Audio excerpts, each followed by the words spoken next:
Greetings and welcome. This is Corey from the BachScholar YouTube channel, BachScholar.com, and the WellRoundedPianist.com, and the author of the world's leading system of sight reading at the keyboard, sight reading and harmony.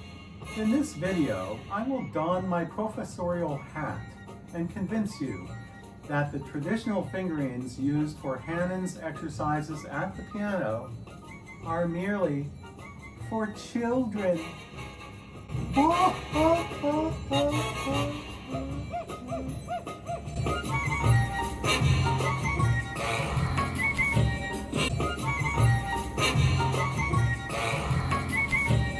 Alternate fingerings for Hanon. You know, I Googled this the other day, or I was on YouTube, actually. I didn't go to Google. I went to YouTube. I did a search on alternate fingerings for Hanon exercises. I found nothing. It's 2024. This is, I think, a travesty, because I think everyone should know about alternate fingerings for Hanon. I have a free PDF here, of part 1 of the Hanon exercises, numbers 1 to 20, with all of my unique fingerings on here, alternate fingerings. Bear in mind, though, that there are often more than one possibilities. So don't think for a second that I'm saying this is the only fingering you can use. This is simply one of many possibilities. Some have more possibilities than others. So this is free. I want you to download this document for free. I have a preface. I have an essay on there that I am basically summarizing what I'm going to tell you here in this video, why you should be using alternate fingerings for Hanon, and pianists who should do that and pianists who maybe should not do that. You need to print this out and spread it far and wide. I want you to print this PDF out. It's free from the BachScholar website. Print it out, send it to as many pianist friends you have, professors, piano teachers. I want all the piano teachers and all the piano professors in the world to read this document. It is very, very important. It's 2024. It's 2024, and I'm the first piano teacher to even talk about this issue of alternate fingerings in Hanon. If I ever mention alternate fingerings to people, to other pianists, they think, well, that's cheating. You can't do that. Hannon wrote, you know, he wrote all these fingerings in here. So you have to play them, because he says this is to practice the trills between 5 and 4. This is 3, 4, 5. Yep. So he has specifications here, so you have to follow his fingerings. Right? Wrong. Wrong. Okay, let me explain. Let's go back to the beginning here. And before I do that, I just want to make it clear that this video is mostly for older beginners, late beginners, people who have began the piano after about age 20. It's for amateur pianists. Of course, if you're a professional, if you're a concert pianist and you're watching this, you're welcome to try out these fingerings. But if you can play Hanon exercises perfectly with the traditional fingerings, you don't have to worry about anything. You just do what you're doing and don't watch this video any further. But if you're a student of the piano, let's say 30 years old, typical 30-year-old student, you've played the piano for about 5 years, you're working on Hanon, and you can't get Hanon fast. You just can't do it. It's not working for you. You can't get 5 and 4 to work. So your teacher tells you, well, you just have to practice Hanon more. You just have to put in 2 hours a day and do that. Okay, let's go. This is ridiculous. Let me explain why this is ridiculous kind of thinking. All right, let's go back to the beginning. First of all, who was Hanon? Okay, Charles Louis Hanon, born in 1819, we don't know a whole lot about him. But we do know that he was an amateur pianist and organist. He was by no means a virtuoso. Okay, Hannon was not a virtuoso. He was not even a composer. The only things we have from Hannon are these exercises, which are quite fine exercises. I really do like the exercises in part one, but he wasn't really a composer. He wasn't a concert pianist. So he wasn't a virtuoso. But he has a lot of piano students believing that he was a virtuoso. So if you want to be a virtuoso like the great Hannon, you have to play his exercises and use his fingerings. Well, Hannon was no virtuoso. He was a good pianist, a good organist, but he was not a Franz Liszt. He was not a Frédéric Chopin. And he wrote these exercises, and he supplied fingerings for these exercises. Now, another fact about the times that Hannon lived in the mid-1800s, around 1850, 1860, around those years. Actually, I'm not even sure when this was written. I should check, but it doesn't really matter. Let's just say 1850. In 1850, the typical piano student was a child. Children studied piano, and they studied long hours at the piano. So in 1850, your typical piano student would be a child, maybe 8 years old, and they would be forced to study, 2, 3, 4, whatever hours a day, practicing. And if they had Hannon was like sort of their Bible at the time, very influential. In fact, these are probably the most influential exercises in history for piano. At that time, it was all children and young people, children and teenagers, or basically all of the piano students in 1850 were children and teenagers, young people who grew up to be famous. Some of them became famous concert pianists and teachers themselves. But they all started very young, and they started on Hannon. And so if you're a child, let's say you're 6 years old, you start piano lessons, you have good talent, your teacher starts you on Hannon and has you playing Hannon an hour a day or something if you're 6. Back in 1850, it would have been probably 3 hours a day. You learn these things really well, and you are able to control all 5 fingers very well as a child. And here's why. Because Hannon's fingerings are for children. Okay? I'm flabbergasted as to why I'm the first and only person to talk about this now in 2024. Hannon's fingerings are based around the 5-finger pattern. The 5-finger pattern is a pattern in which, if you're a piano teacher or student, you know this already, that you have 1 finger assigned to each note. You have 5 notes in a row.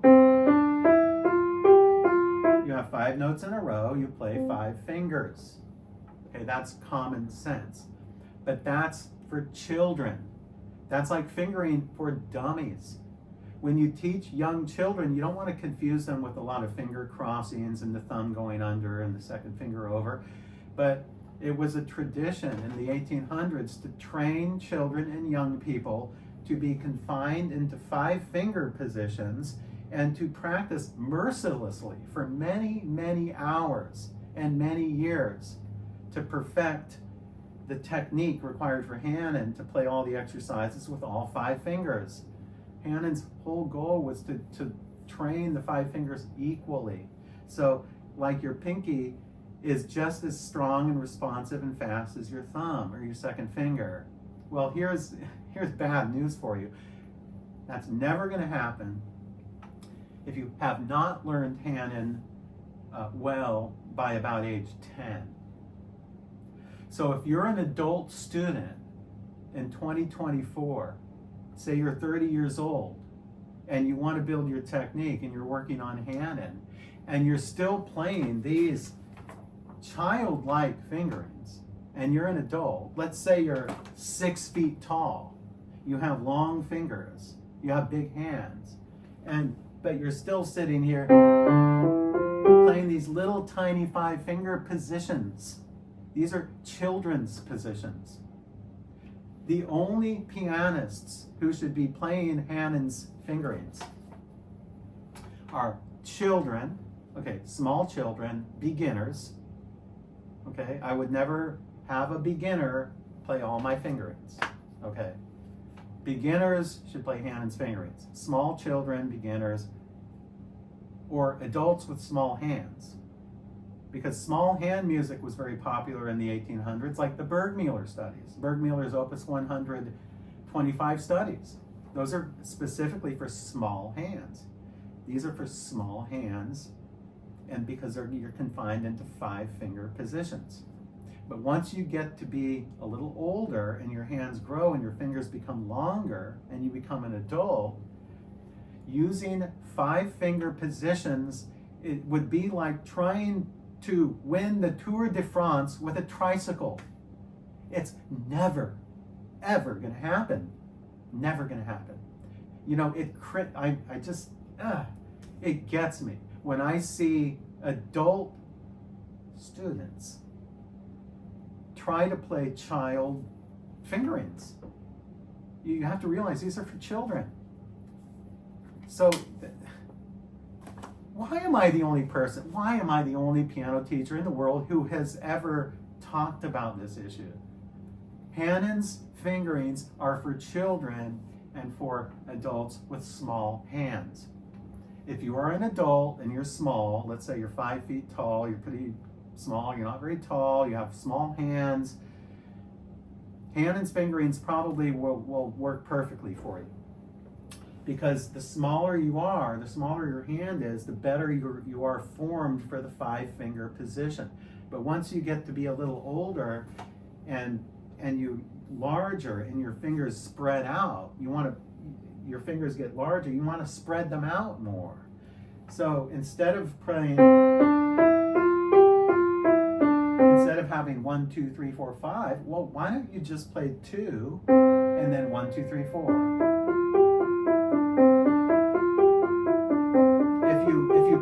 If you play a pentascale starting with 2, 1, 2, 3, 4, and go back, then you learn to cross your second finger over, and it's actually easier.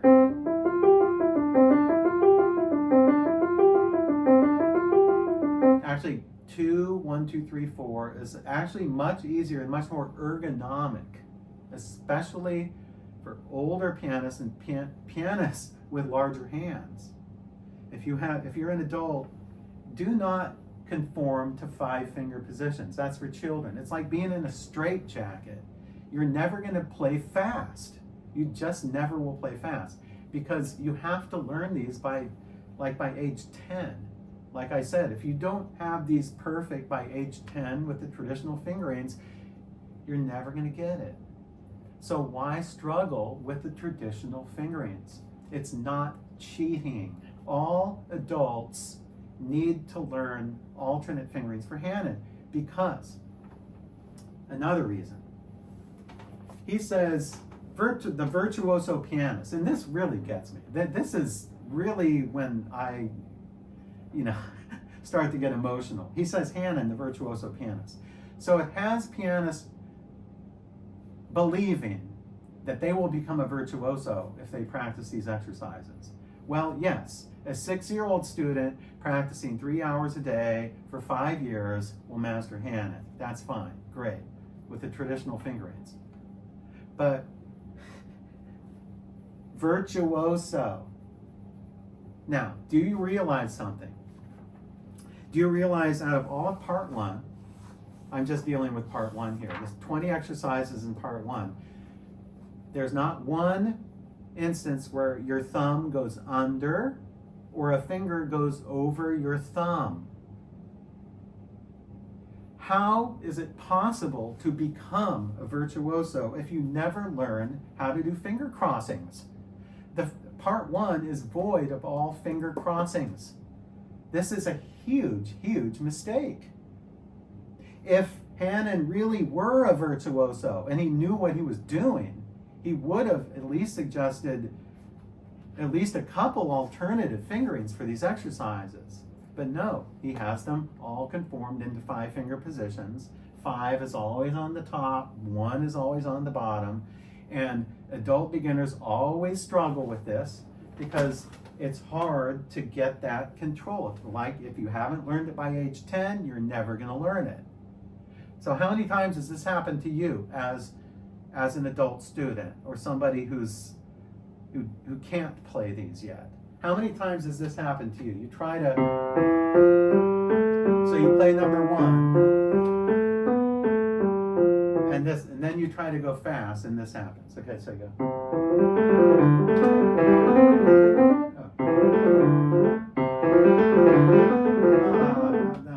You can't. Does that ever happen to you? Like you can't make all 5 fingers equal. Don't feel bad, because the only people that can do this are people who started early enough at young ages. If you started at age 6 and did it all through childhood, you can even take years off.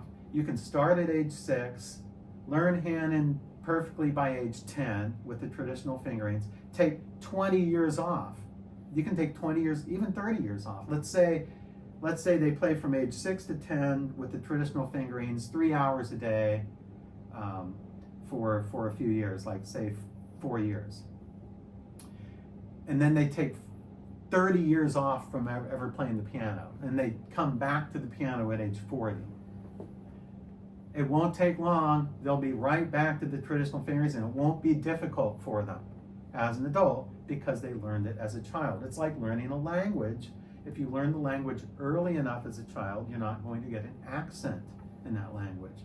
It's the same thing with Hannon exercises and with the control of 5 and 4. So, adults, students, I would suggest eliminating 5 in almost all these exercises. You can play almost all of these. About, I would say, 95% of part 1 can be played without the 5th finger. All you really need is 1, 2, 3, 4. If you're trying to use 5, you're making a mistake. 5 should only be used for higher notes. Like there's one that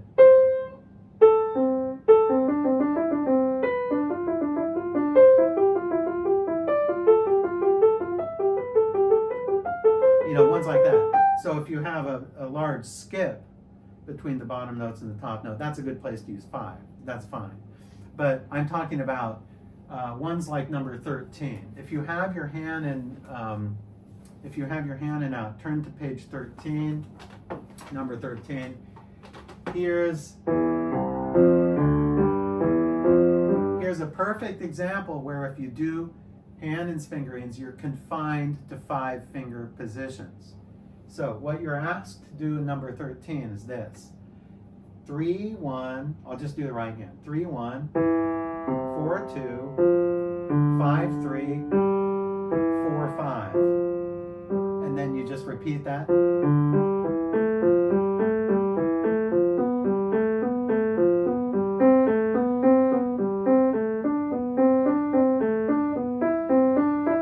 Okay, well, it's fine slow, but if you really want to get any speed to it, if you really want to do it with any kind of speed, you need to just get rid of that stupid fingering. That fingering is holding you back. That fingering can work for a 6-year-old, but it can't work for a 30-year-old. It just doesn't. It doesn't work. Why not do this?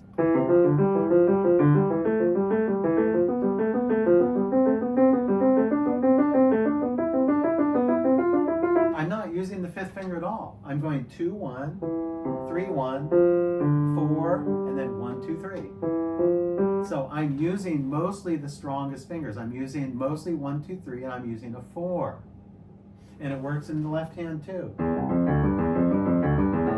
So 2, 4, 1, 3, 1, 3, 2, 1. And that's better than 3, 5, 2, 4, 1, 3, 2, 1. And then you have to do that every time up. Like I said, that's easy for a 6-year-old. It's not easy to play fast for a 30-year-old or somebody older. It's easy. Slow, yes, slow is fine.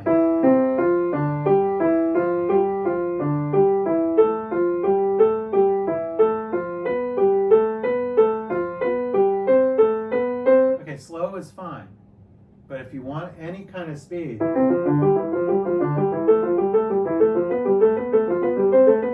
you need to eliminate the fifth finger. Now, you might think, oh, that's cheating. No, it's not cheating. You have to, like I said, remember what I told you. This was written for children in the 1800s. These are children's fingerings. Czerny's fingerings, Carl Czerny, his fingerings are for children too. Czerny was in this big, the 5-finger mold and the C major fingering mold. I'll do a video later on that, on the C major fingering, how ridiculous it is. But you have to realize this is not cheating. You have to adapt. We live in 2024. A 30-year-old intermediate level piano student in 2024 does not have 5 hours a day for 5 years to practice Hannon in order to strengthen his fifth finger, which can't even be done.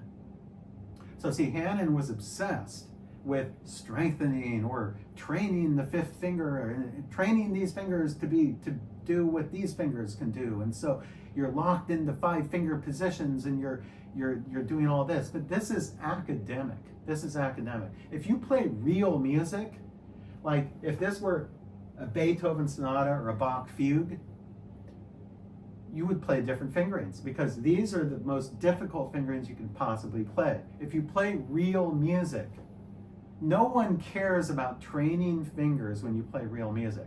If this were in a Beethoven sonata and he said presto and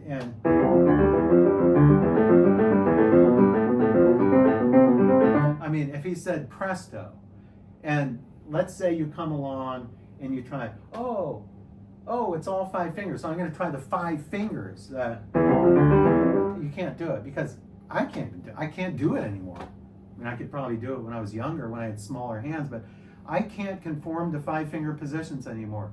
1, 3, 2, 4, 3, 5, 1, 3, 2, 4, 3, 5. It's too much work.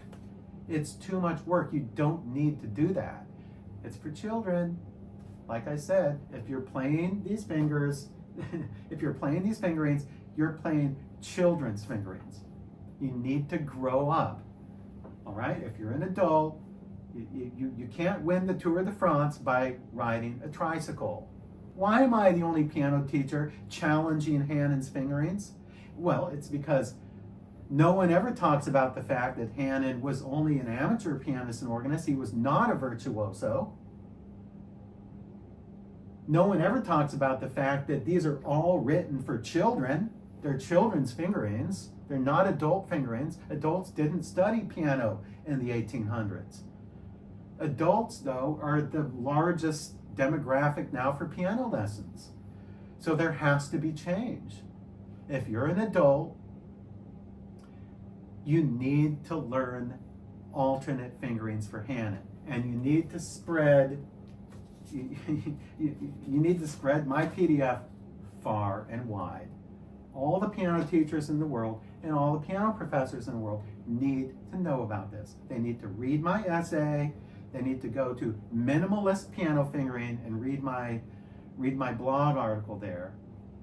And I will educate you as to why you really are better off using alternate fingerings in Hannon, unless you are a small child, or you're an adult with small hands, or you happen to be an adult student or an older student who doesn't like to challenge yourself, and you have a fingering and you don't want to do anything to challenge yourself. So these fingerings that I have here incorporate all kinds of finger crossings, thumb under, finger over, all sorts of clever tricks and things. These are things you would use in real music. These are real music fingerings. They're not academic fingerings to strengthen fingers. I don't care about that. You should not care about that. Don't care about strengthening fingers. Don't care about training fingers. Care more about training the ability for your thumb to go under places and your fingers to go over, because as it stands, Hanon actually, these should be called non-virtuoso fingerings, because if you're stuck with your thumb on the bottom and your fifth finger on the top and you can't ever go anywhere else, that's grounds for being a non-virtuoso. Virtuosos need to learn how to pass their thumb under and their fingers over. This is why alternate fingerings are better, because they mimic real music. Real music doesn't have people confined into 5-finger positions with their thumb always on the bottom and their fifth finger always conveniently at the top. Real music doesn't work that way. So I know I get emotional. I get emotional about this because I'm passionate about it. I'm passionate about it. I'm an excited piano teacher. I want the world to know about this.